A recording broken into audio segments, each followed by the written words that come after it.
Muy bien, nada más les pido por favor que durante el curso apaguemos micrófono y cámaras, esto con la finalidad de que no se trabe la plataforma. Habrá una sección de preguntas en donde sí podremos activar nuestro micrófono o utilizar el chat. Adelante, Karen. Muy bien, Sara. Buenos días. Y vamos a comenzar. El tema de hoy, la verdad es que es muy, muy interesante y es sobre los trastornos del espectro autista. Es un tema que en realidad hay muchos mitos, muchas cosas se dicen alrededor de estos trastornos y son bastante complejos y muy, muy interesantes. Entonces, todas las preguntas que vayan surgiendo las podemos poner en el chat o al final siempre damos un espacio para platicar sobre dudas, preguntas, comentarios. Yo soy parte del equipo de ODRI, Neurogenética y Genética Clínica. Mi nombre es Karen Sosa y soy psicóloga. Durante el desarrollo de mi vida académica y profesional he tenido la oportunidad de estudiar un poco sobre los trastornos del espectro autista y es lo que quiero compartirles el día de hoy. Va a ser una sesión bastante sencilla en cuestión de contenido, pero espero que nos deje algunas herramientas que podemos utilizar, ¿sí? Vamos a hablar de qué son los trastornos del espectro autista, cómo los podemos diagnosticar, qué habilidades necesita desarrollar o trabajar una persona con trastorno del espectro autista y qué herramientas podemos emplear, ¿ok? Vamos a ver tanto herramientas terapéuticas, clínicas, como también herramientas del día a día, que pueden emplearse tanto en adultos como en niños, ¿sí? De cualquier manera, dudas, preguntas, todo pueden dejarlo en el chat o pueden también, al final damos siempre un espacio. Entonces, bueno, los trastornos del espectro autista es un trastorno del desarrollo neurológico que se caracteriza por dos cuestiones principales. La primera son una alteración en la interacción social y la comunicación, es decir, con todas las relaciones interpersonales. Y la segunda son los patrones conductuales repetitivos y estereotipados, ¿sí? Siempre, bueno, en la mayoría de las ocasiones hay un desarrollo intelectual desigual. En ciertos casos se presenta discapacidad intelectual, en otros son personas con aptitudes sobresalientes, ¿sí? Pero siempre este desarrollo intelectual o cognitivo tiende a ser desigual a la norma. Entonces, bueno, los trastornos del espectro autista, como les mencionaba, tienen estas dos características principales. Primero es un déficit que es muy persistente en la comunicación y en la interacción social y en sí en todo lo que conlleva el mantenimiento de una relación interpersonal, es decir, de la persona con su medio ambiente social. Por otro lado están todos los patrones repetitivos, todas las conductas, intereses muy restringidos y actividades pues que tienden a repetir con muchísima frecuencia. Estas dos características son necesarias para su diagnóstico y caracterización y tienen que estar presentes desde una edad temprana. Incluso se habla desde los meses de nacido, del periodo de lactancia y algo importante aquí, tienen que ser lo suficientemente graves para afectar de manera significativa la capacidad de la persona para funcionar en un medio ambiente social, ya sea en el hogar, en la escuela o en cualquier otra situación social. Ahora, cuando hablamos de gravedad, no significa que la persona no pueda ser funcional, sino que ya se le está presentando alguna de estas características de manera pues muy, muy frecuente o que ya está de alguna manera pues retrasando su desarrollo psicosocial.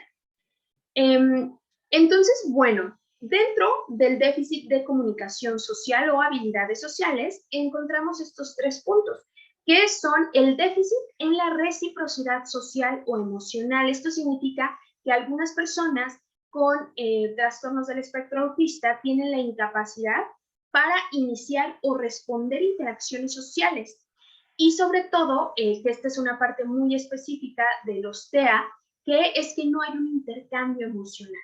¿Sí? La parte de la empatía es algo que es esencial para la comunicación social y para el mantenimiento de relaciones interpersonales. Sin embargo, en personas con trastorno del espectro autista, esta es una parte que se les dificulta muchísimo, ¿sí? Se encuentra este déficit muy marcado. Otro es un déficit en la comunicación social no verbal, ¿ok? ¿A qué nos referimos con esto? En que las personas que tienen un diagnóstico de TEA tienen mucha dificultad para interpretar el lenguaje no verbal, ya sea a través de gestos, a través de expresiones faciales, a través de contacto visual.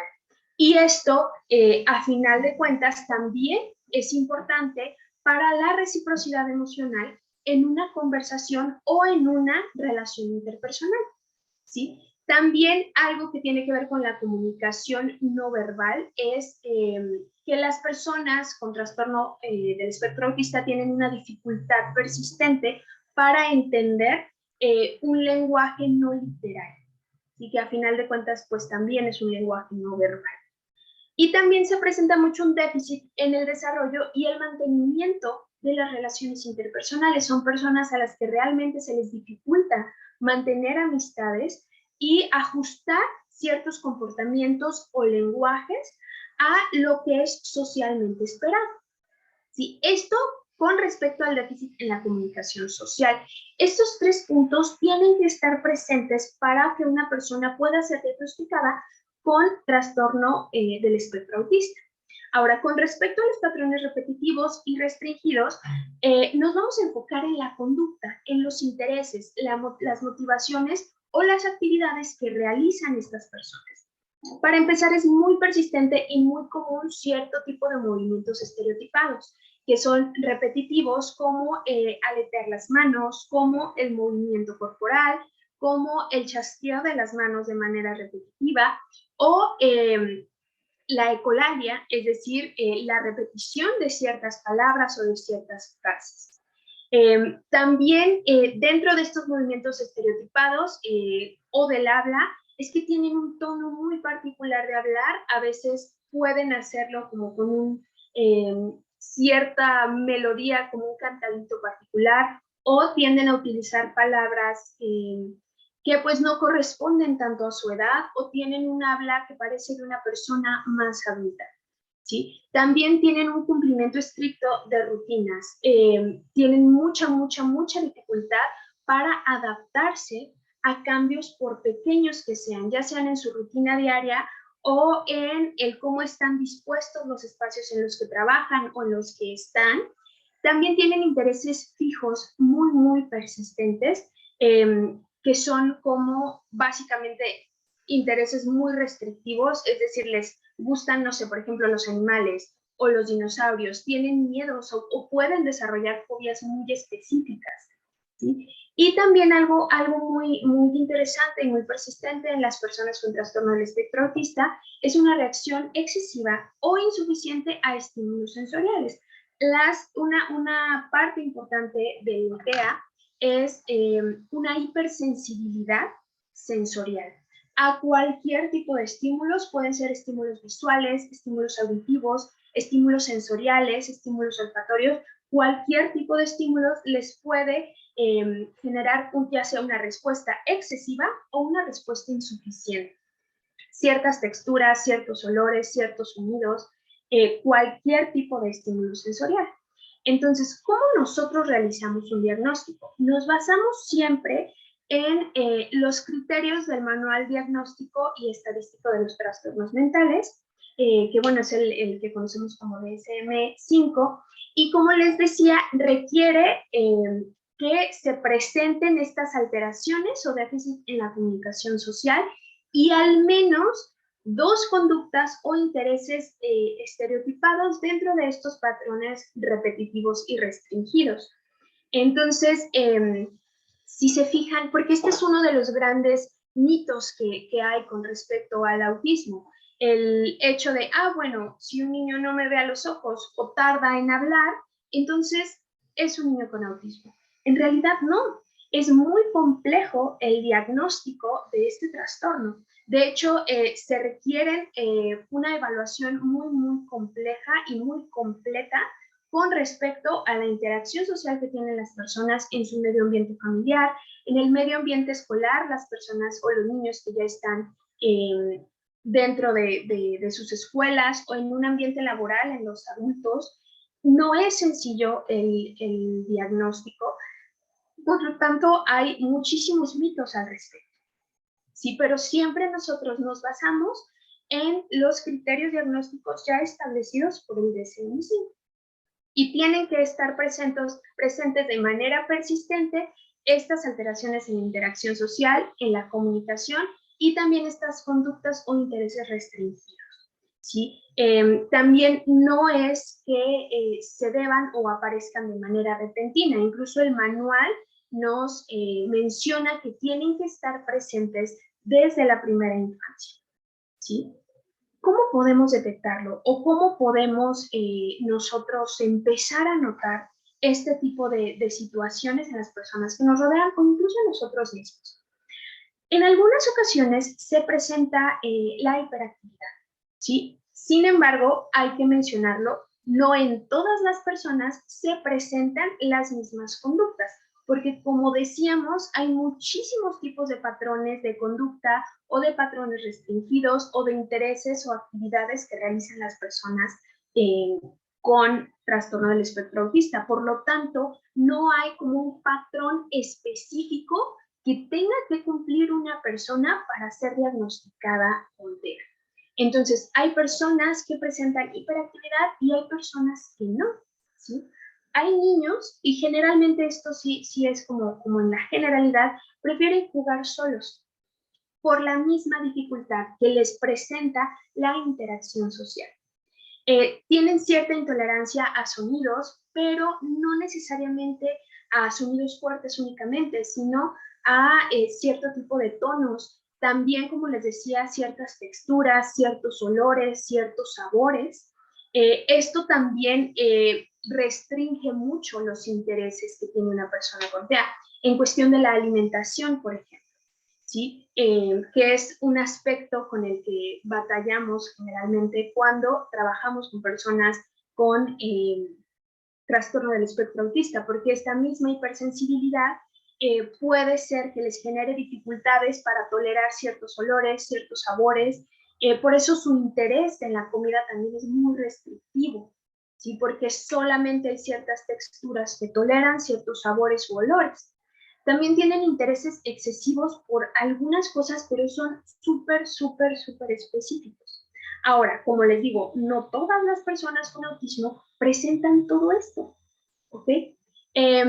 Otra cosa que es como muy común notar es no hacer contacto visual. Sin embargo, de nuevo, no todas las personas presentan esto. De hecho, hay, teorías muy interesantes de cómo todos estos signos que podemos notar en un niño con autismo son distintos a los que podemos notar en una niña. ¿Sí? Las niñas tienden a tener como menos o tiende a ser menos el déficit social y hay mucho lo que conocemos como enmascaramiento, ¿sí? De estos signos y síntomas. Entonces, también tenemos que notar mucho eso y ver cómo a final de cuentas el que haga o no haga contacto visual un niño o una niña no determina que tenga autismo, ¿sí? El retraso en el lenguaje también es algo que podemos notar. Generalmente las personas que llegan a consulta con este tipo de situaciones, lo que refieren es que el niño empezó como a hablar de manera normal o esperada para la etapa del desarrollo en la que se encontraba y llegando a una edad determinada, que generalmente es entre los 2 y los 3 años, los niños dejan de hablar, ¿sí? Y esto les genera, a final de cuentas, retrasos en el lenguaje. No es que el niño no pueda, ¿sí? Sino que tiene esta dificultad en la comunicación. La cuestión de la depresión y ansiedad también es muy persistente en personas con autismo, ¿sí? Porque a final de cuentas, y esto va aumentando incluso con la edad, porque las personas con autismo están plenamente conscientes de sus propios déficits en cuestión de interacción social. Y esto puede generarles cuestiones de depresión y ansiedad, que también es muy contrario a lo que generalmente se piensa del autismo, en el que se hace referencia a que son niños, que son niñas, personas que viven en su mundo. Y lo hago así, lo digo entre comillas, porque es uno de los mitos más grandes que hay con respecto a los TEA. No son personas que viven en su mundo, son personas que viven en nuestro mundo, ¿sí? Y ellos están plenamente conscientes de esto. Por eso es que con la edad pueden llegar a generar este tipo de problemas, como lo son la depresión.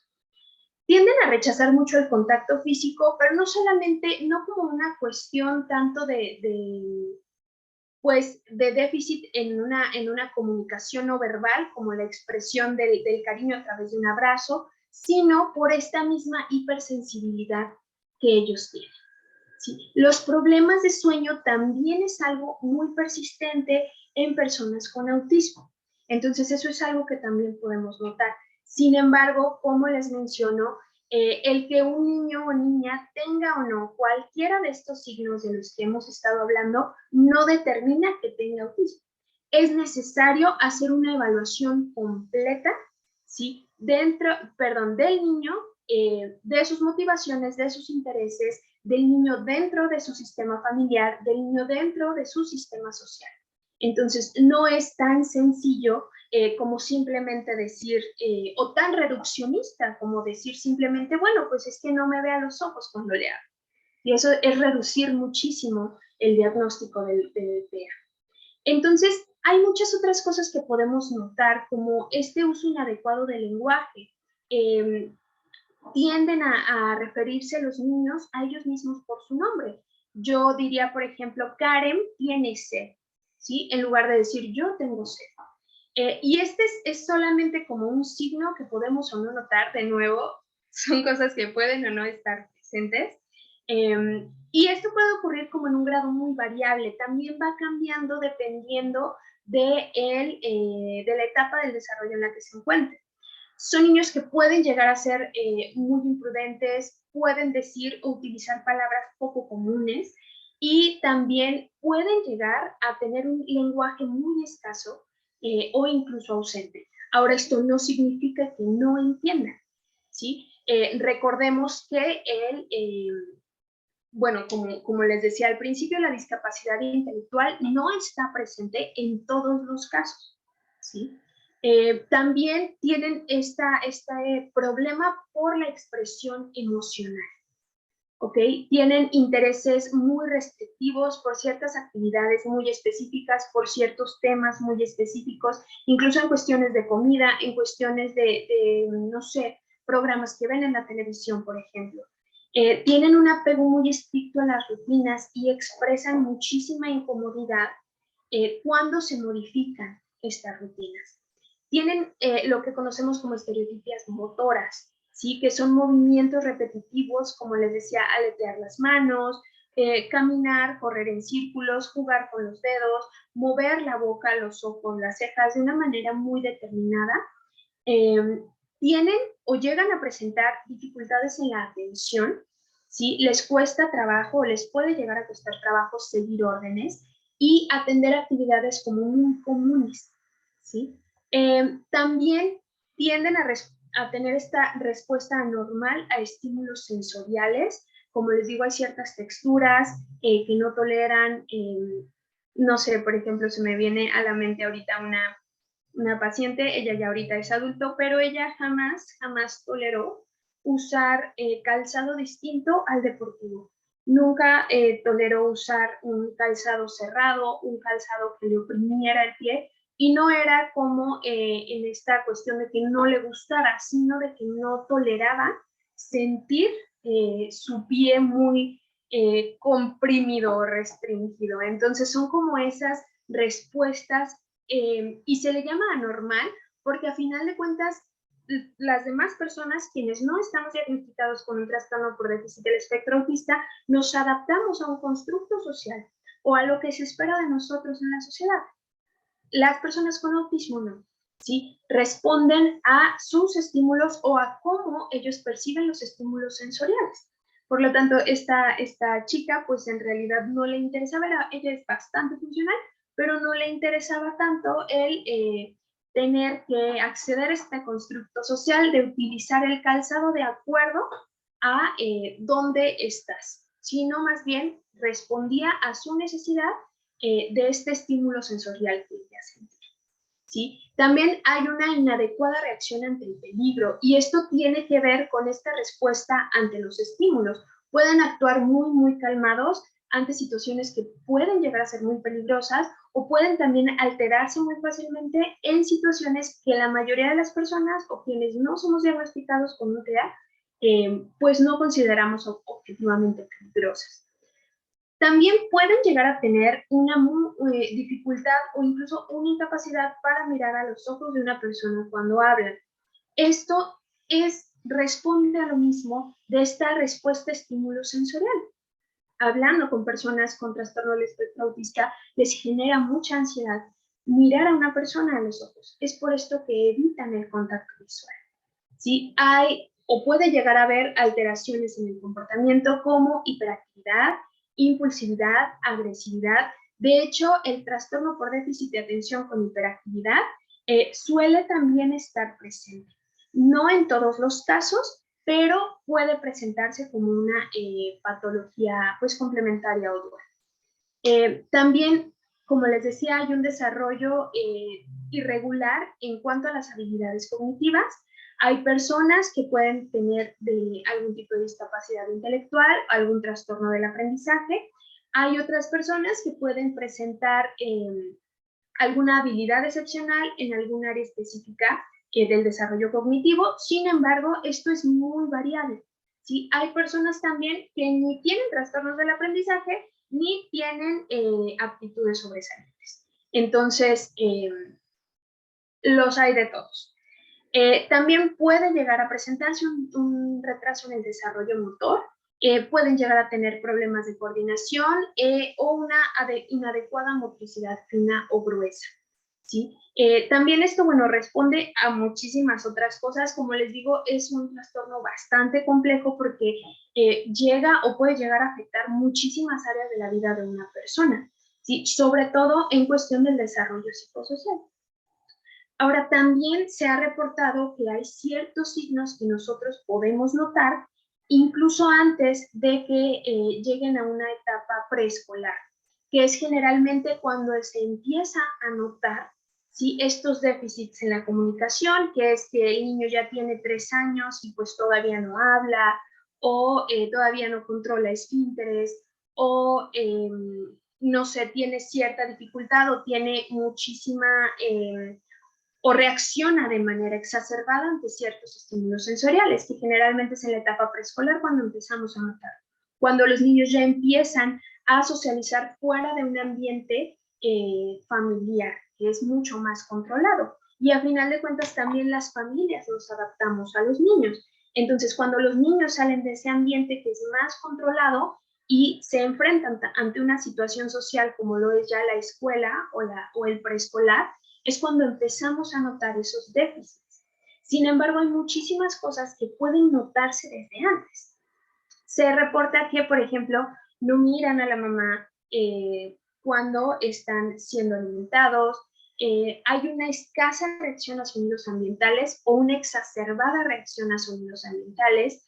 Este es muy persistente también, la disminución o la ausencia total de la sonrisa social, que es esta sonrisa que presentan todos los bebés, incluso desde los meses de nacido, y que, bueno, todos los papás nos hacen sentir muy bien y muy bonito. Los niños que posteriormente son diagnosticados con trastorno del espectro autista tienden a tener esta disminución o incluso la ausencia de esta sonrisa social. No utilizan gestos como despedirse con la mano, como decir adiós, negar con la cabeza, no imitan acciones de otras personas y tienen esta ausencia de juego simbólico, como por ejemplo agarrar o tomar una banana y hacer como que hablan por teléfono. Este tipo de juegos simbólicos los niños que tienen o posteriormente son diagnosticados con trastorno del espectro autista pueden no tenerlo. Sin embargo, muchas de estas cuestiones también pueden asociarse con algún otro tipo de patologías. Por eso es que no son como de alguna manera específicos del trastorno del espectro autista. Esto pasa, por ejemplo, en el retraso en el control de esfínteres, ¿ok? Puede ser que un niño que tiene este retraso en el control de esfínteres, sí, posteriormente sea diagnosticado con TEA, pero puede ser que no. Simplemente un retraso en el control de esfínteres que puede ser completamente normal o debido a una afección médica o debido a una cuestión de ansiedad o de deprivación social. Cualquier tipo de cosa puede generar esto. Por eso es que no debemos como cerrarnos a una evaluación completa.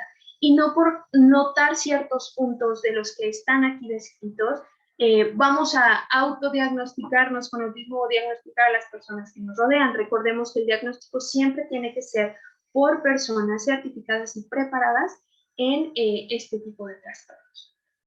La ecolalia también es algo muy persistente, ¿sí? Y es algo que se puede notar incluso antes de los 3 años, antes de la edad preescolar. Esto cuando las personas sí desarrollan, pues, o trabajan la cuestión del lenguaje. Y algo muy común también es, como les decía, hablar de ellos mismos en tercera persona, ¿sí? Como Karen tiene sueño, Karen tiene hambre, Karen tiene sed, ¿sí? Y bueno, estos son cosas que podemos notar durante todas las etapas del desarrollo de la persona. Y también algo muy importante y algo que últimamente se está tomando mucho en cuenta es el diagnóstico asociado a ciertos síndromes o mutaciones genéticas, ya que estos nos están aportando como muchísima información y muchísimo conocimiento sobre la genética del autismo. Si bien hasta el momento no se sabe la causa exacta de el por qué se genera un trastorno del espectro autista, sí se habla de muchas condiciones genéticas que predisponen a desarrollar este trastorno, ¿sí? Hay muchísimos síndromes que dentro de su descripción como tal se encuentra tanto el trastorno por espectro autista como conductas autistas o que sugieren autismo, ¿sí? Como, bueno, hay muchísimos síndromes, el síndrome de frágil, las mutaciones en el gen ARX, el síndrome de Noonan, y generalmente cuando hablamos de algún síndrome genético o de alguna condición genética, tendemos a pensar que hay una condición morfológica o que podemos ver. Sí, básicamente, eso es lo que pensamos. Pensamos en un desorden genético y pensamos en un niño con síndrome de Down, por ejemplo, con características, con una fisiopatología muy conservada. No siempre es así, ¿sí? Hay síndromes genéticos que no presentan estas características físicas, ¿sí? Y que se asocian también con autismo. Entonces, por eso es que también siempre es muy recomendable una evaluación por parte de un neurogenetista que sea especificado y que sea especializado en este tipo de temas. Por eso es que les comento, el diagnóstico de autismo es muy complejo.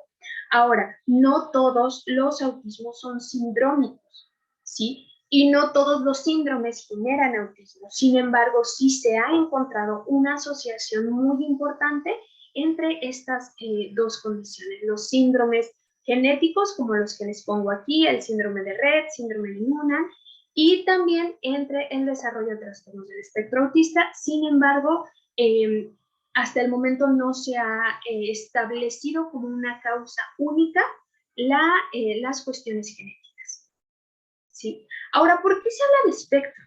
Por esto que les menciono, de que todas estos signos y estos síntomas pueden o no presentarse. Se usa la palabra espectro porque la naturaleza y la gravedad de los síntomas que se presentan van a variar muchísimo de una persona a otra, ¿sí? Hay personas que hablan perfectamente, hay otras que tienen un retraso en el lenguaje muy importante. Hay personas que jamás tuvieron de niños estos problemas en la interacción social.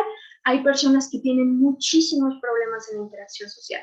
Hay personas que no tienen esta hipersensibilidad sensorial, hay otras que la tienen muy, muy, muy presente. Entonces, hay realmente un espectro impresionante de signos, de síntomas y sobre todo de la gravedad que se puede presentar. Por eso es que es tan complejo el diagnóstico, porque en realidad tenemos que entrenarnos para observar si todos esos signos, todos esos síntomas dentro del espectro en el que se encuentra y lo presenta la persona. ¿Sí? También algo que se menciona mucho es el Asperger. El Asperger ya en el DSM-5 no lo encontramos como un diagnóstico específico. Ya entra dentro de lo que conocemos como un trastorno del espectro autista. Ahora, cuando hablamos también de espectro, el manual nos indica que hay que mencionar el nivel de funcionalidad, que a final de cuentas es la manera en la que nosotros tenemos de ver si realmente este trastorno que está siendo diagnosticado está afectando y en qué medida está afectando a la persona.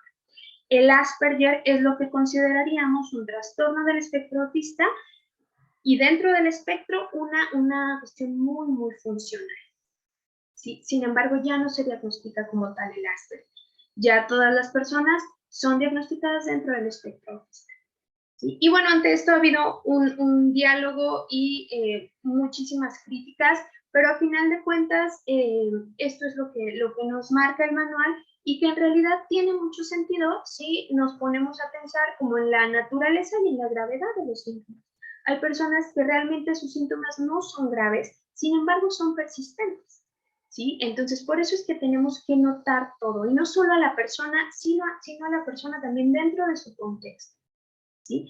Por eso es que ahora se habla mucho de la cuestión de la neurodiversidad o de la neurodivergencia, porque en realidad no es que el cerebro de la persona con autismo funcione mal o no funcione, sino que funciona diferente.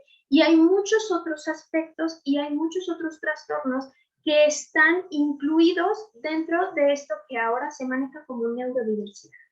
¿Sí? Y bueno, ahora sí, vamos a hablar de lo que es el autismo en el día a día. Como ya mencionábamos, es algo sumamente complejo y esta misma complejidad de síntomas puede de alguna manera afectar, ¿sí? Algunos o muchos aspectos de la vida de una persona. Por eso es que el diagnóstico adecuado y a tiempo es sumamente importante.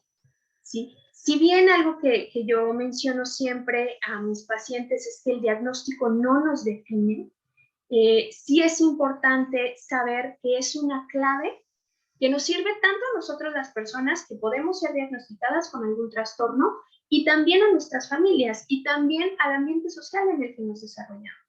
¿Sí? El ponerle nombre a aquello que padecemos es importante, porque si bien no nos define, sí nos puede ayudar para identificar. ¿Sí? Y es la clave también para acceder lo más pronto posible a una atención temprana, específica y sobre todo especializada. ¿Sí? Y esto es muchísimo más importante o cobra muchísima más relevancia cuando son niños que tienen estos signos y síntomas muy, muy persistentes y realmente ya les están presentando un problema tanto en interacción social como en su desarrollo psicosocial. Entonces, el diagnóstico es esencial, ¿sí? Además de que nos puede ayudar a favorecer mucho la calidad de vida de las personas. Si una persona no es diagnosticada a tiempo, puede no recibir la ayuda que necesita y que merece, y esto puede llegar a afectar de manera significativa su calidad de vida. ¿Sí? Ahora, también esto puede favorecer muchísimo el bienestar emocional de las familias, porque generalmente llegan familias, y lo hemos visto justo en una de las campañas que hicimos en ODRI Neurogenética, que era de detección de autismo. Eran familias que ya habían pasado por muchísimos especialistas y que no les habían dado una respuesta específica de lo que padecía su familia. Y esto no solamente lo vimos con niños, sino también con adultos que han padecido ansiedad o depresión durante muchísimo tiempo y que a final de cuentas vimos que era, sí padecían, claro, ansiedad y depresión, pero era también algo asociado a un trastorno del espectro autista.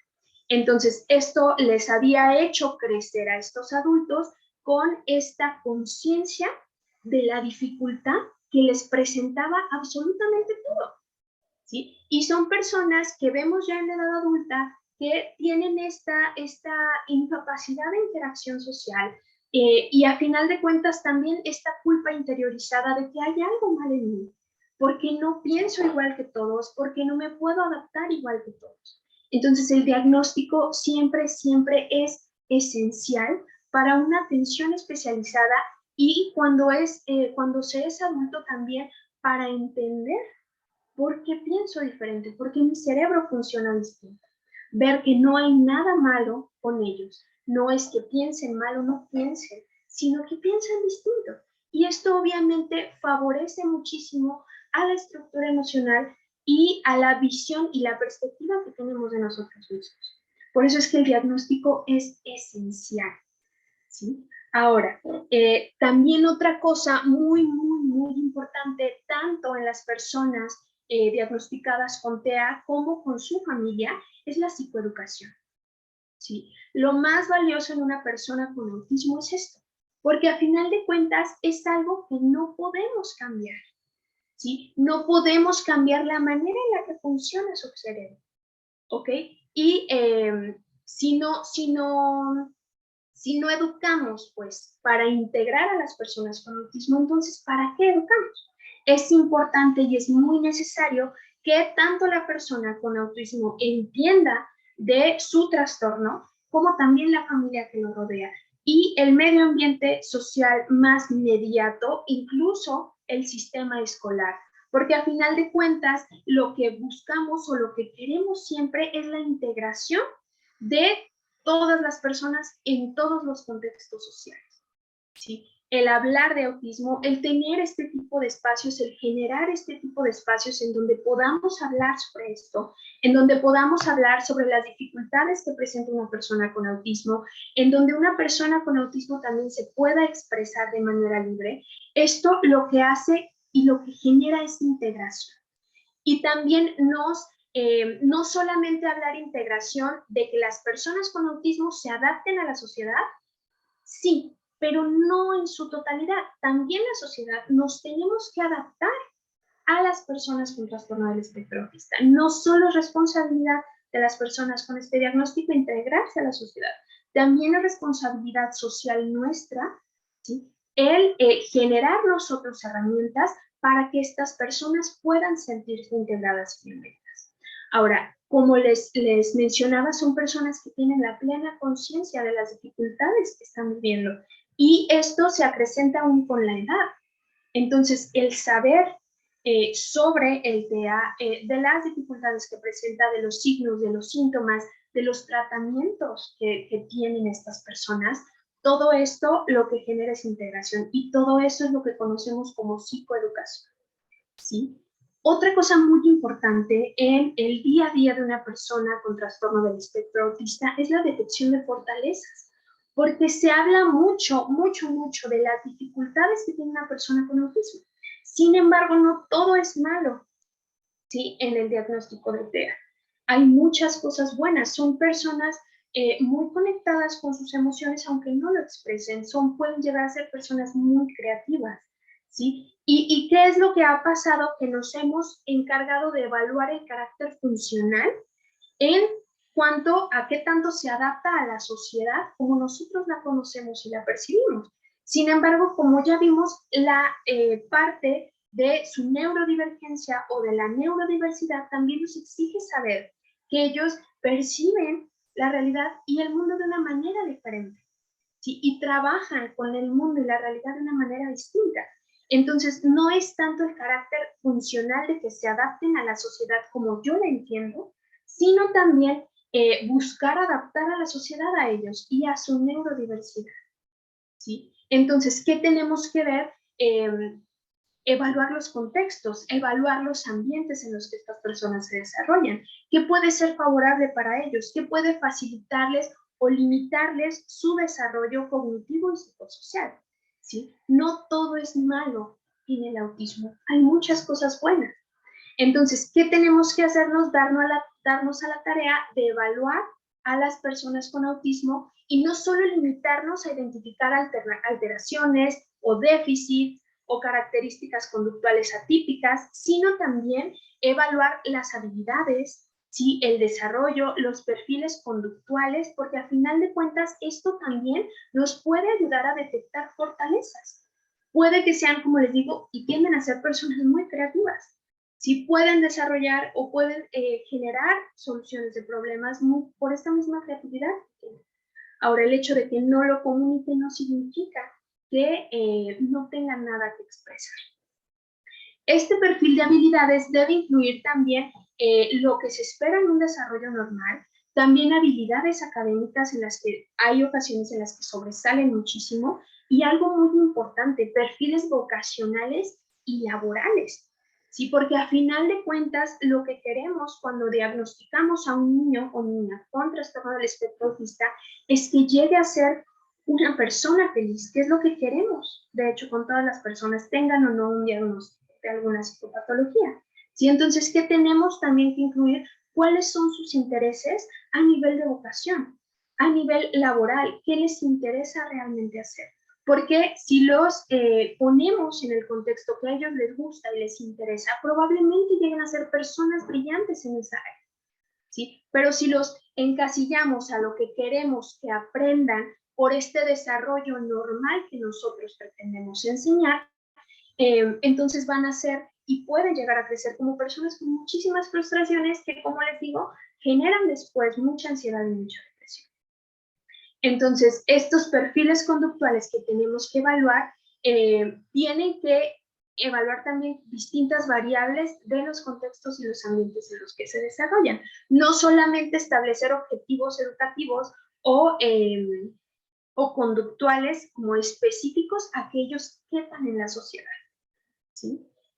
Y bueno, también a esto lleva la personalización de la psicoeducación. El ver a una persona con autismo no solamente, como les decía, como un conjunto de déficits, sino también entender que necesitan una atención más personalizada y que tenemos que empezar a ver cuáles son esos recursos que tienen, tanto recursos cognitivos como recursos emocionales, como recursos sociales, ¿sí? ¿Cuáles son las fortalezas que podemos detectar? Ahora, también tenemos que considerar sus tiempos de respuesta, sus motivaciones. Probablemente si en un ambiente educativo, por ejemplo, en un ambiente académico, no tengan el mismo tiempo de respuesta ante un estímulo, ¿sí? Que la mayoría de los niños. Sin embargo, no significa que no puedan lograr esos objetivos académicos, sino que tienen un tiempo de respuesta diferente, ¿sí? Y no tomar en cuenta que a final de cuentas las motivaciones son un constructo meramente individual y personal. No a todas las personas, tengamos o no autismo, nos motiva lo mismo siempre. Entonces, el empezar a ver la diversidad como la normalidad, ¿sí? También establecer objetivos funcionales, especializados y personalizados a personas con autismo, ¿sí? No, como les digo, no buscar o tratar que la persona con autismo quepa dentro de mi concepción de lo que es un medio ambiente social, sino también adaptar mi medio ambiente social a ellos, ¿sí? Y sobre todo, generarles esta independencia que puedan ellos después seguir trabajando a lo largo de su vida. Son necesarios los problemas de atención integral que incluyan todas las áreas del desarrollo de una persona, ¿sí? Dando prioridad siempre a necesidades personales, que son específicas de cada persona con diagnóstico de TEA, ¿sí? Y por intervenciones en todas las áreas de desarrollo hablamos desde desarrollo, no sé, cuestiones nutricionales, por ejemplo, ¿sí? Desarrollo cognitivo, desarrollo social, desarrollo motor, cualquier tipo de área de desarrollo en el que se encuentre un déficit, también se tiene que evaluar qué tenemos que hacer para potencializarlo, ¿sí? Y la evaluación continua de los avances, que eso es algo que también generalmente se deja de lado. Se hace el diagnóstico de una persona con autismo y se llega a creer, o incluso los mismos padres, me he encontrado en consulta, que llegan a creer que, bueno, es como si fuera pues no sé, un diagnóstico ya para siempre y que ya no va a lograr avances y que no va a poder tener una vida completamente funcional. ¿Sí? Ok, sí, el diagnóstico no se cura o se quita como tal, pero las personas sí logran tener avances significativos en cualquiera de los déficits que ya hablamos, tanto en interacción social como en comunicación, como en intereses, en conductas, ¿sí? Entonces sí es necesaria una evaluación continua de todos estos avances que van teniendo, ¿sí? Y sobre todo algo muy importante también, al momento de que se genere un diagnóstico, considerar las necesidades de la familia y sobre todo también considerar las características de la comunidad en la que se desenvuelve o se desarrolla esta persona. Por eso es que el trabajo con una persona con trastorno del espectro autista es muy, muy personalizado. De hecho, desde la perspectiva terapéutica, cualquier persona que se sienta frente a nosotros y que se dispone a trabajar en sí misma, necesita una personalización en su tratamiento, ¿sí? Y bueno, esto también se da en las personas con autismo. Ahora, hasta aquí, no sé si tengan alguna duda, si haya algo en el chat, creo que no.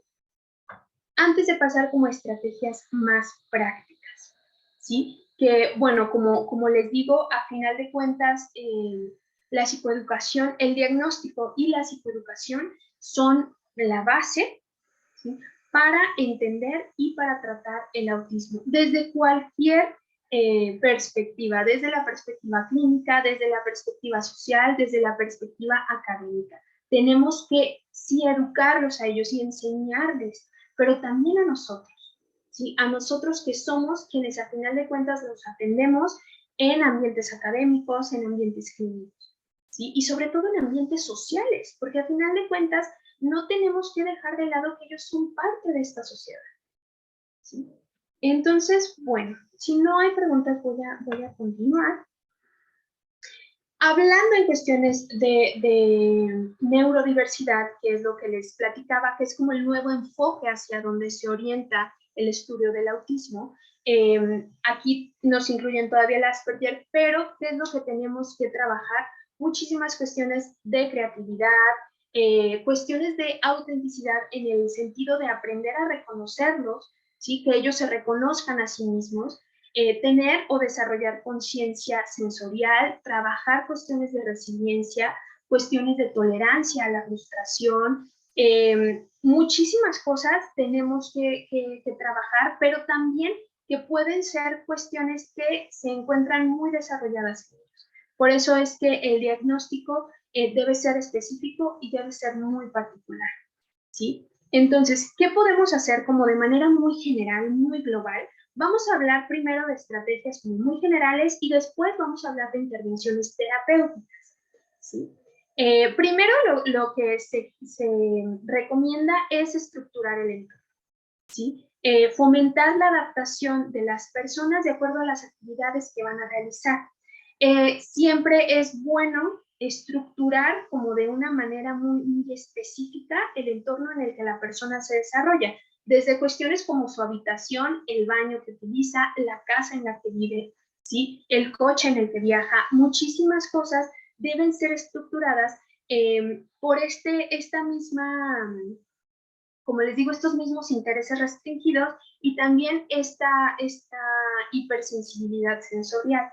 Hay veces que incluso las luces de las habitaciones deben ser cambiadas, ¿sí? Ahora, como les decía, sí tenemos que enseñarlos a ellos, ¿sí? A adaptarse a la sociedad, pero también a nosotros nos toca adaptarnos, ¿sí? Entonces es un trabajo en conjunto, que claro, les vamos a enseñar y les podemos enseñar a cuidar de sí mismos, a comer por sí solos, a expresar sus necesidades, pero también esto incluye de nuestra parte una responsabilidad muy grande de buscar que nuestro ambiente y el ambiente que generamos para ellos sea un ambiente cómodo que motive al aprendizaje.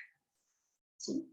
Entonces, generalmente con las personas con autismo se utilizan muchísimo este tipo de estímulos visuales, ¿sí? Que no es porque las personas no lo entiendan si se los hablamos, sino también de esta manera ellos nos pueden expresar qué es lo que necesitan o qué es lo que hace falta o qué es lo que han hecho y qué no.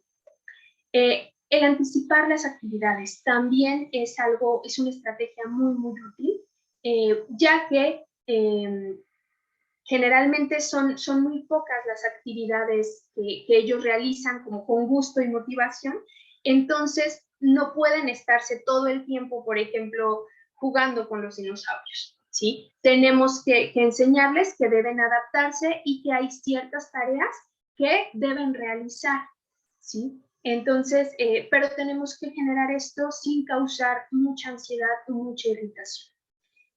Una estrategia fácil en este caso es anticipar las tareas que se van a realizar diariamente, utilizar horarios y todo esto, los estímulos visuales nos ayudan muchísimo, ¿sí? El generar un horario o un calendario en cómo se van a realizar las actividades, qué actividades se tienen que realizar, por ejemplo, esto que nos enseña, cuando el niño va al baño, que se acaba de despertar, ¿qué es lo que tiene que realizar? Bueno, levantarse, ir al baño, lavarse los dientes, ¿sí? Lavarse la cara y estar listo para salir. Entonces, el anticipar las actividades a ellos también les aminora la ansiedad, que recordemos que la ansiedad es algo que se encuentra muy, muy presente en personas con autismo. El crear rutinas también genera un ambiente estructurado y también genera o puede ayudar a reducir la ansiedad, ¿sí? Y esto también se utiliza mucho el enseñarles imágenes, el enseñarles secuencias, para que ellos sepan qué es lo que tienen que hacer a lo largo de una jornada. Ahora, esto puede utilizarse en cualquier ambiente, tanto en casa como también en la escuela, ¿sí? Y explicar por qué se necesitan las tareas que tiene que realizar, por ejemplo, desde cuestiones como lavarse los dientes o cómo realizar una actividad en clase, ¿sí? ¿Cuál es la finalidad de que la hagan? ¿Sí? ¿Qué pueden aprender con esto? Y sobre todo también mostrárselo de una manera práctica y de una manera visual, ¿sí? Porque esto les puede ayudar mucho. Otra, introducir cambios de manera paulatina. Las personas, aquí me equivoqué, no es personas autistas, es personas con autismo, ¿sí? Tienden a tener intereses muy limitados. Por lo tanto, se enfrascan mucho en actividades muy específicas y se apegan o tienden a apegarse mucho a rutinas que ellos establecen. A final de cuentas, como les digo, las rutinas a ellos les funcionan como una manera de aminorar su ansiedad, ¿sí? Entonces, ¿qué es lo que hacemos nosotros cuando introducimos un cambio de manera repentina? Lo que hacemos es aumentar sus niveles de ansiedad y es justo lo que no queremos. Tenemos que acostumbrarnos a los cambios, claro que sí, pero lo podemos hacer de manera progresiva, ¿sí? Por ejemplo, si vamos siempre al mismo lugar, tomar una ruta diferente una vez a la semana. Algo que sea progresivo, que no les provoque muchísima molestia y que a final de cuentas no incremente sus niveles de ansiedad, ¿sí?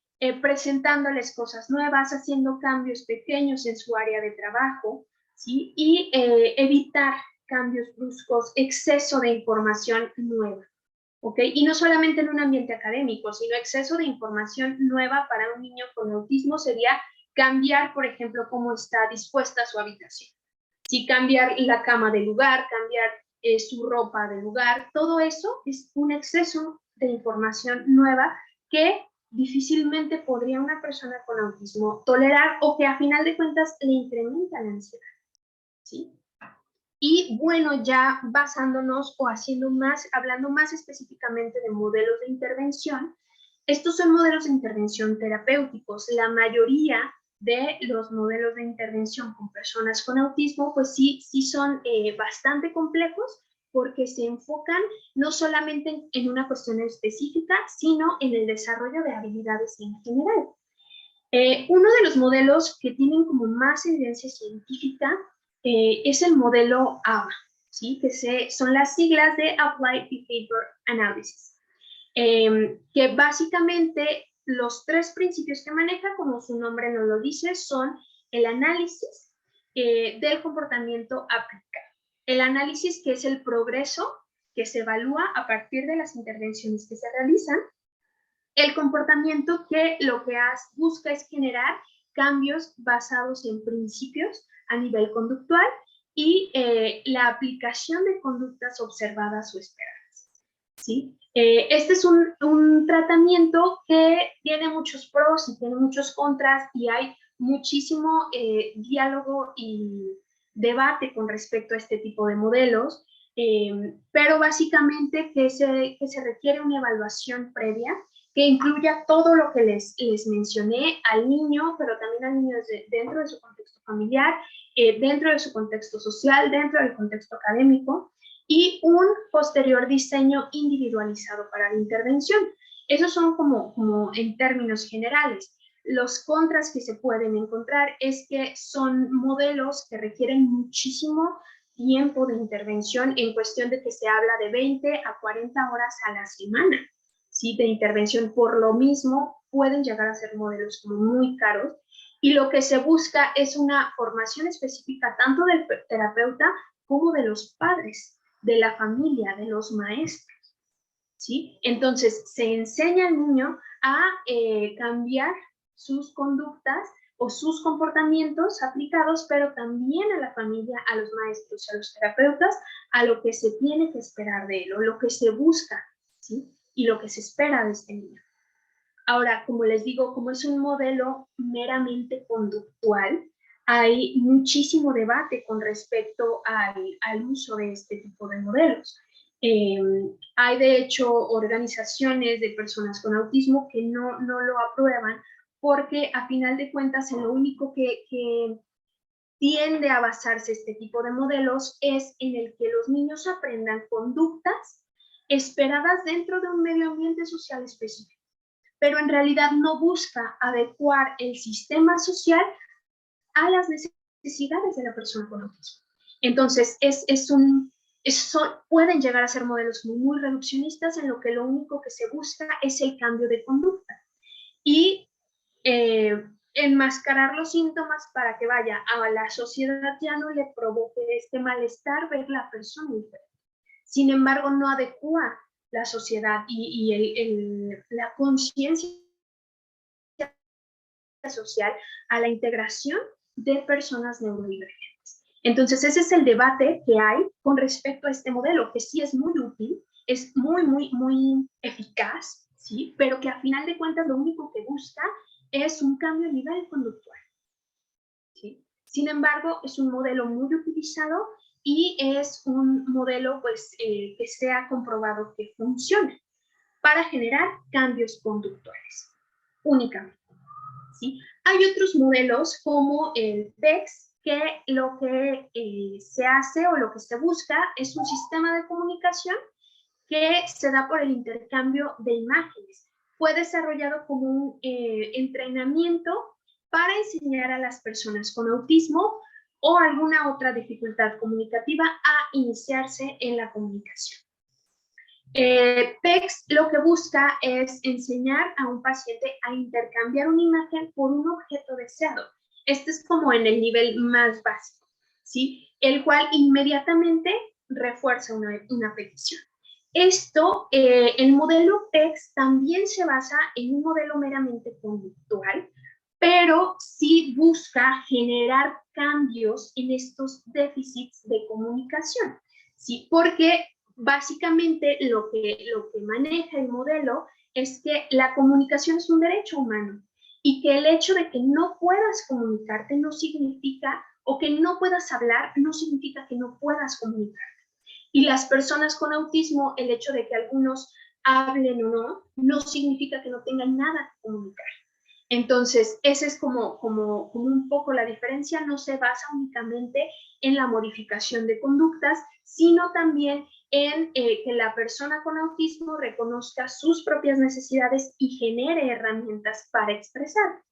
En las fases más avanzadas, los alumnos se les enseña a comentar, a contestar preguntas directas, a expresar sus necesidades, a expresar lo que quieren, lo que esperan. ¿Sí? Este tipo de apoyo visual para la comunicación se convierte en un potenciador del desarrollo del lenguaje, que no todas las personas con autismo llegan a desarrollar. ¿Sí? Hay varias fases que, bueno, principalmente son 6. En el primero, lo que se les enseña es a iniciarse en el proceso de comunicación por el intercambio de una imagen por un objeto, ¿sí? Que sea altamente deseado. Por ejemplo, aquí yo tengo mi café. Si yo necesito mi café, lo que se genera en esta primera fase es el intercambio de una imagen por el objeto.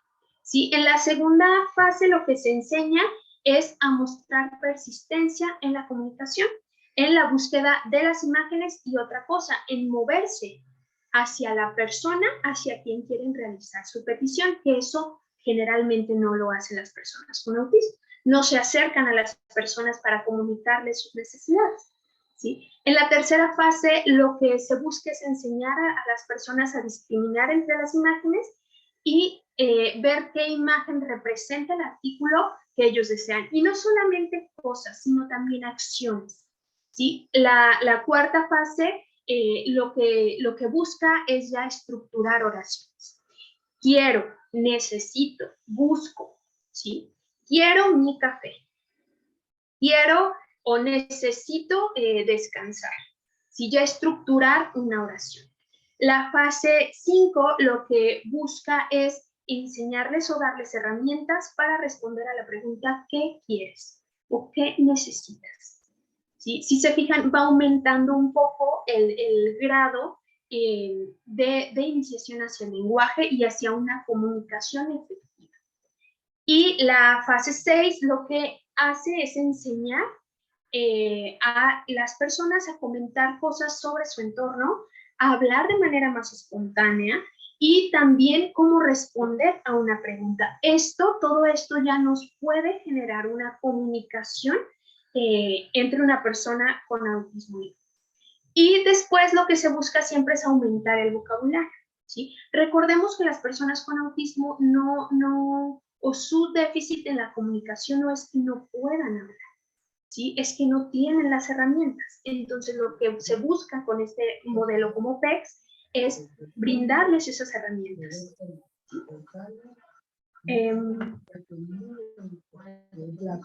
No sé, ¿alguien tiene alguna pregunta?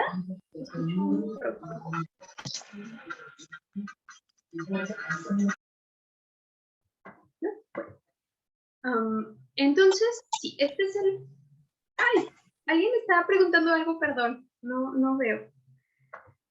Entonces, bueno, este es el modelo PEX, ¿sí? Otro, un ejemplo es el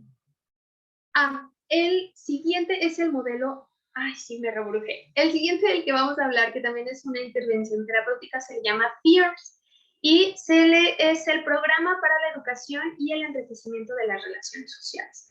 También se basa en modelos conductuales, también lo que se busca es modificar conductas. Sin embargo, aquí ya lo que se busca no solamente es cambiar comportamientos, sino también generar habilidades. Específicamente, PEERS se enfoca en habilidades sociales, que como ya vimos, también es algo en el que pueden generar déficits las personas con trastorno del espectro autista. Entonces, este es un programa grupal que lo que hace, se orienta específicamente a adolescentes, adultos, jóvenes, no específicamente en niños, pero lo que busca es desarrollar habilidades sociales, ¿sí? Cómo formar, cómo mantener amistades, cómo incluso desarrollar relaciones amorosas, cómo manejar conflictos interpersonales, cómo tolerar la frustración, cómo tolerar el rechazo y todas esas habilidades sociales que a final de cuentas son fundamentales para generar una relación interpersonal efectiva. ¿Sí? Este programa incorpora activamente a los padres, a los orientadores y a las personas que rodean a la persona que está dentro del espectro autista.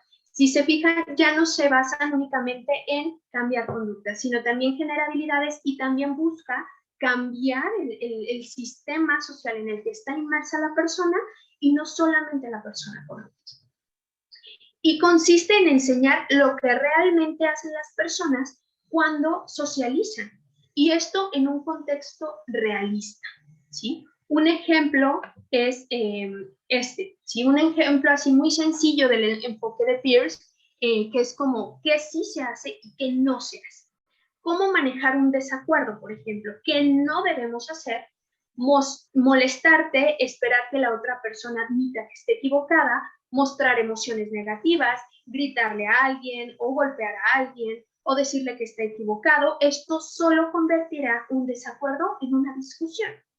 Que sí podemos hacer, en lugar de ponernos a la defensiva, escuchar, mostrar empatía, luego explicar nuestro punto de vista, entendiendo que la otra persona puede o no estar de acuerdo con nosotros. De hecho, este programa Peirce, yo siempre he pensado que nos haría muy bien a absolutamente todas las personas, no solamente a las personas que se encuentran dentro del espectro autista. Yo creo que a todas las personas en general nos ayudaría a enriquecer nuestras relaciones sociales y también nuestra inteligencia emocional. Pero este es un programa que se utiliza muchísimo en personas dentro del espectro autista. ¿Sí? Y bueno, lo que busca pues es mejorar habilidades sociales generales, la capacidad de respuesta social, empatía, el generar empatía, que como ya vimos es algo que las personas dentro del espectro autista pueden tener cierta dificultad. También organizar y asistir a reuniones sociales, y como es un programa grupal, lo que se busca es que lo hagan de manera real. ¿Sí me explico? Se les entrena a las personas con autismo para resolver estas situaciones sociales, para disminuir su aislamiento, para disminuir comportamientos inapropiados o comentarios inapropiados. Y algo muy interesante de este programa es que también está científicamente comprobado que funciona. Hay muchos reportes que nos dicen que incluso después del tratamiento, los resultados que se muestran son sostenidos. Esto significa que se mantienen a lo largo del tiempo y en todos los ambientes en los que se desarrolla la persona. Entonces, estas son como 3 perspectivas terapéuticas que actualmente se trabajan muchísimo en personas con trastornos del espectro autista. A final de cuentas, lo que queremos es generar que tengan una vida plena, una vida feliz y que tengan una buena calidad de vida. Últimamente también lo que se utiliza mucho es el uso de apps. ¿Sí? Este es un ejemplo, se llama Día a Día y es un calendario muy sencillo en el que es posible guardar y realizar actividades que se tienen que realizar durante el día, desde cosas muy sencillas como lavarnos los dientes, hasta asistir a clases, hasta comer, desayunar. ¿Sí? Son cuestiones como relativamente sencillas, y el uso de aplicaciones últimamente ha generado como también, o sea, se ha visto que es una herramienta muy importante para personas dentro del espectro autista. ¿Sí? Y no solamente para adultos, sino también para niños. Entonces, como les menciono, a final de cuentas, lo que se busca es que las personas con autismo tengan independencia o generen independencia, puedan generar relaciones sociales satisfactorias, puedan mantener estas relaciones sociales, que se aminoren los déficits en la comunicación y que a final de cuentas pues, puedan llegar a tener una vida plena, que es lo que se busca en realidad con todas las personas dentro y fuera del espectro autista. Y pues como recomendación lo que más pues haría yo es un tratamiento especializado, es un diagnóstico preciso, es un diagnóstico a tiempo y sobre todo psicoeducación de parte de todas las personas involucradas y de todas las personas que rodean a una persona dentro del espectro autista. Entonces, bueno, no sé si tengan alguna duda, creo que esto sería todo de mi parte, pero si tienen alguna pregunta, si tienen alguna duda, pueden prender su micrófono o pueden poner sus preguntas en el chat.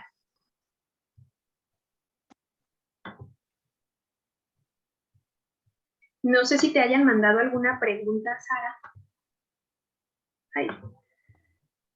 No, Karen, creo que eso sería todo. A mí me gustaría comentar, me gustó mucho la frase que dijiste, ellos no viven en su mundo, viven en nuestro mundo. Claro. Yo tengo una persona conocida y la verdad la manera en que su familia lo ha llevado a cabo, considero yo que ha sido muy importante. ¿Por qué? Porque lo han tratado de la manera más normal posible. Y es verdad lo que nos comentas, que ellos luego a veces se centran mucho en una actividad. Esta persona hace detallitos de madera y verás qué bonitos lo hace, pero él le encanta, le fascina y se involucra mucho, pero lo hace muy, muy bien. E incluso ya ahorita pregunta, dice que cuándo va a tener novia. Claro, Ajá, claro. y la verdad que lo han integrado súper bien a lo que es a la sociedad. Claro, y es que no debemos dejar de lado que a final de cuentas las personas con autismo son personas, ¿sí? Entonces tienen un desarrollo psicosocial, tienen incluso un desarrollo sexual, ¿sí? Tienen necesidades sociales, tienen necesidades afectivas, pueden también, o sea, claro que tienen necesidades sexuales que nosotros también tenemos que estar preparados para orientarlos. Sí, como estas preguntas que mencionas que hace esta persona, ¿cuándo va a tener novia? A final de cuentas es una persona que tiene una necesidad afectiva específica, ¿sí? De relacionarse con alguien más, de tener una pareja, de sentir compañía, de sentir cariño, ¿sí? Entonces, no podemos, eso es algo que también se hace mucho, no solamente con personas con autismo, sino en general con personas con discapacidad, que bueno, el autismo no es una discapacidad, pero generalmente también se hace con eso, es dejar de lado todas esas necesidades de las personas. Si incluso hablamos de ellos en diminutivo, ¿no? Les decimos Luisito y Pepito y Anita, o sea, como si fueran niños siempre, y a final de cuentas dejamos de lado que también son adultos y que como adultos van desarrollando necesidades específicas de la etapa del desarrollo en la que se encuentran. Entonces, tenemos que educarnos también nosotros como sociedad, ¿sí? A entenderlos y a orientarlos, ¿sí? Pero sí, el papel de la familia es esencial, esencial. ¿Sí? Adelante, Magda. Hola, buenas tardes. Gracias Bueno, por esa excelente información. Soy maestra y pues muchas veces, o pocas veces, perdón, nos dan esta información a los educadores y es muy difícil cuando te topas en el aula con este tipo de niños que muchas veces los queremos englobar como a todos o no queremos detectar, nos hacemos de la vista gorda y en vez de, para no meternos en detalles, mejor los dejamos así. Agradezco la información, fui anotando algunas cositas, pero no sé si nos vayan a compartir lo que se dijo. Si no, gracias, yo ya anoté un poquito realmente y es muy interesante este tema. Y mi pregunta sería, ¿hay una edad correcta para detectar el TEA en los niños? bueno, se puede detectar desde edades muy tempranas. Las herramientas que nosotros utilizamos, como el estándar de oro son el A2 y el ADR, el A2 nos identifica desde los 12 meses, ¿sí? Sin embargo, como te mencionaba, es hasta la edad escolar que cuando llegan con ustedes los niños, cuando se empiezan a notar esos déficits. No hay una edad específica, se pueden diagnosticar desde pequeños hasta adultos. Lo importante aquí es establecer el diagnóstico y justo como lo dices, es complicado. Me imagino que la labor del docente se puede volver muy, muy difícil cuando llegan estos niños con trastorno del espectro autista, pero pues yo pienso que a veces hacernos de la vista gorda incluso cansa más al docente. Sí, es más importante y es más más bueno para todos los involucrados, tanto para los niños como para los maestros, el informarse, el cuestionar, ¿sí? Y sobre todo el capacitarnos para atenderlos. ¿Sí? Porque a final de cuentas, como vimos dentro del espectro de la neurodivergencia, no solo está el autismo, hay muchísimas otras cosas que también tú te topas en tu salón de clases. Entonces, entre más capacitados estemos para atender esas necesidades, nos va a dar también, o a ti como maestra, te va a dar muchísima más tranquilidad, ¿sí? Y más herramientas para llevar a cabo tu trabajo. Pero me da mucho gusto verte aquí, Magda. A final de cuentas, necesitamos más maestros que se capaciten en estos temas, que no le tengan miedo, hay que perderle el miedo a todos estos temas, que pueden ser difíciles, sí, pero cada día es más necesario aprender de esto. Así es, gracias, y la verdad al final tenemos que integrarlos, son parte nuestra, son de nuestra sociedad y pues adelante, muchas gracias. Sí, gracias. Integrarlos a ellos e integrarnos a nosotros también, a su sociedad. Muy bien. Veo una manita levantada por aquí. Hola. Hola.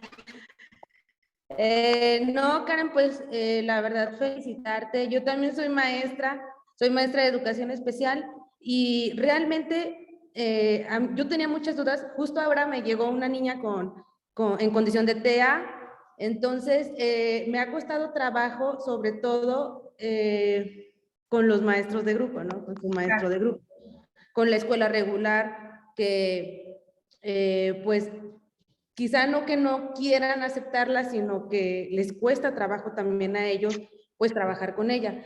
La verdad es que justamente ayer estaba platicando con el director de la primaria que atiendo y él me preguntaba algo que ahora me quedó muy, muy claro, que es, me decía, maestra, esta niña con TEA puede tener o presentar también hiperactividad.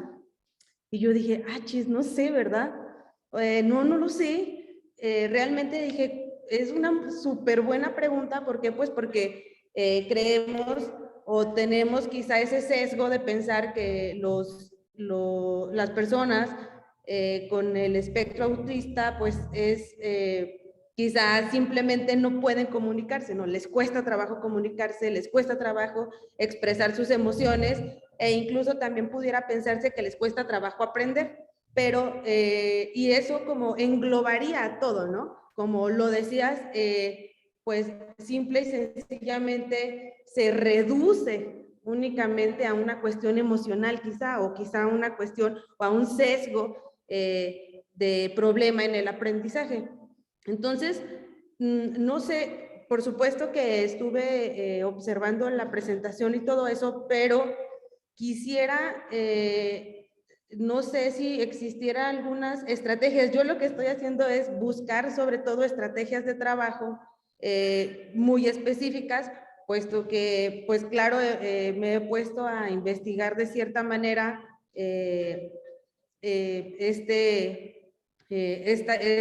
esta condición, pero me ha costado un poco de trabajo buscar o encontrar estrategias específicas. Por supuesto, mi alumna no, o bueno, afortunadamente, no es tan grave, digamos, es un poco más leve o moderado.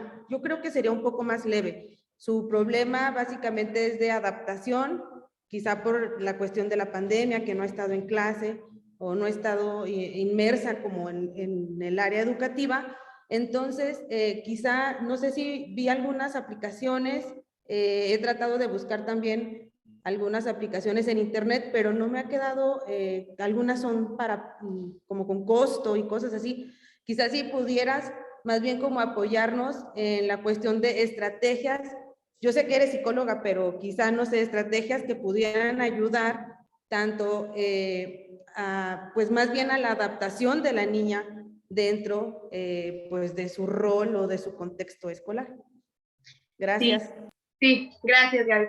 Y sí, respondiendo, sí pueden tener trastorno por déficit de atención con hiperactividad aunado al autismo.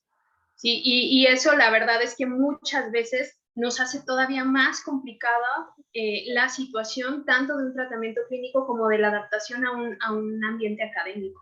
Entonces, pero lo más importante aquí de nuevo es el diagnóstico, la psicoeducación de los maestros, que yo sé que muchas veces sí les faltan herramientas, sobre todo a los maestros de grupo, y si lo que están batallando es con la adaptación social, el programa Peers puede darles muchas herramientas. El enseñarle a la niña cómo se debe o cómo se espera que reaccione en un medio ambiente social, cómo expresar sus necesidades también. Estas son algunas metodologías que he visto.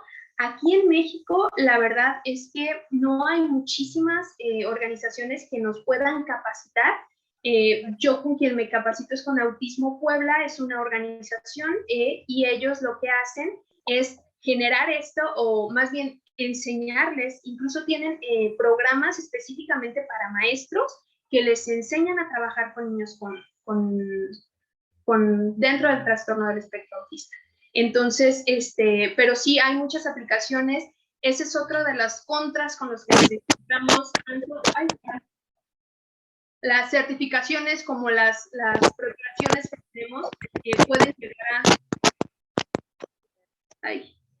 a generar algún costo, pero la verdad es que es una inversión para todos en nuestro trabajo, porque también ese tipo de metodologías, pues no solamente te pueden ayudar con esta niña específicamente, sino con muchísimos otros que puedan llegar. Y pues yo creo que sí podemos hacerles llegar la información y algunas otras estrategias. Si no, pueden comunicarse directamente con nosotros ahí en Audrey Neurogenética y nosotros ya los podemos apoyar. ¿Sí? Muy bien, muchas gracias. No sé si hay alguna otra duda.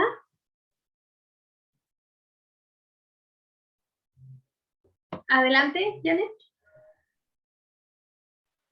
Hola, buenos días. Buenos días.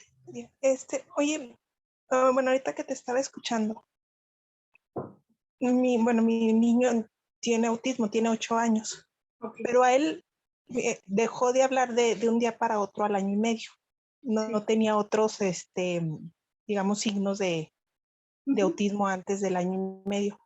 Y la verdad, fueron 2 años de buscar especialistas para que lo diagnosticaran. Sí. Yo lo primero que hice fue inmediatamente meterlo a terapias de lenguaje, terapias sensoriales, en lo que encontrábamos a alguien que nos diera un diagnóstico como tal. A él le hicieron obviamente las pruebas, la ADO, si no estoy mal, el ADR1, algo así, ¿no? Sí. La que es teórica y la práctica. Sí. Se las hicieron, pero fue a los 4 años. O sea, prácticamente fue 1 año y medio de estar buscando. Sí, de estar buscando, porque no, lo comentaba, ¿no? Es muy difícil dar un diagnóstico acertado. Sí. Acertado. En cuanto a escuelas, también es dificilísimo encontrar una escuela en la que tengan el apoyo como tal. Porque los maestros, y como lo comentan las maestras que están ahorita aquí en la plática, no están capacitados. No lo están, y hay muchos que sí se toman el tiempo para investigar o poder ayudar al alumno con autismo, y la verdad otros los dejan pasar. Los dejan pasar de largos, y si no es por las terapias, pues los niños ahí seguirían.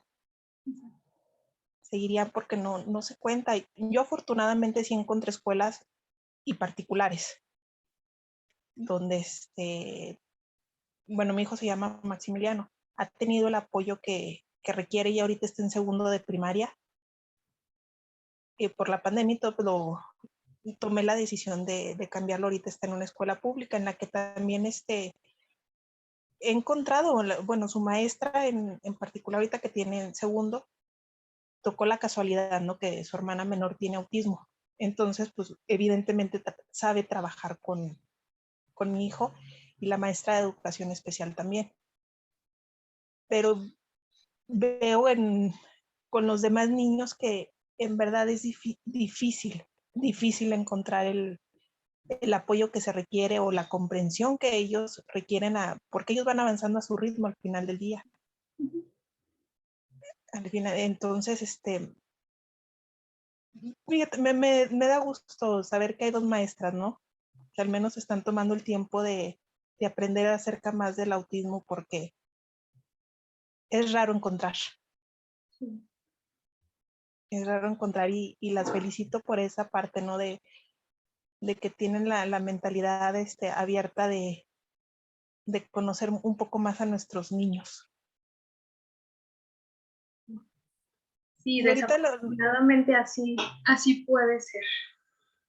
sí, te digo, y bueno, aquí en Durango en verdad, es caótico encontrar quien sepa de autismo. Y que pueda, te digo, agraciadamente Max tiene excelentes terapeutas que han sabido trabajar muy, muy, muy bien con él. De hecho, la doctora Ramos fue la que dio el primer diagnóstico y lo mandó con las personas adecuadas para que lo diagnosticaran. De hecho, luego nos tocó la gran suerte, ¿no? De que ella fuera la que dijo, porque tiene el síndrome de Ehlers-Danlos también. Y ya nos dijo, de ahí puede venir que también está relacionado obviamente con el autismo.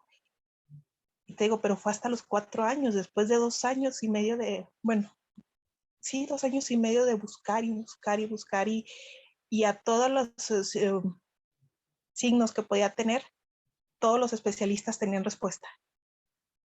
Todos, y porque lo vieron muchísimos especialistas y para todos, si era que se tapaba los oídos, el alergólogo era por la sinusitis.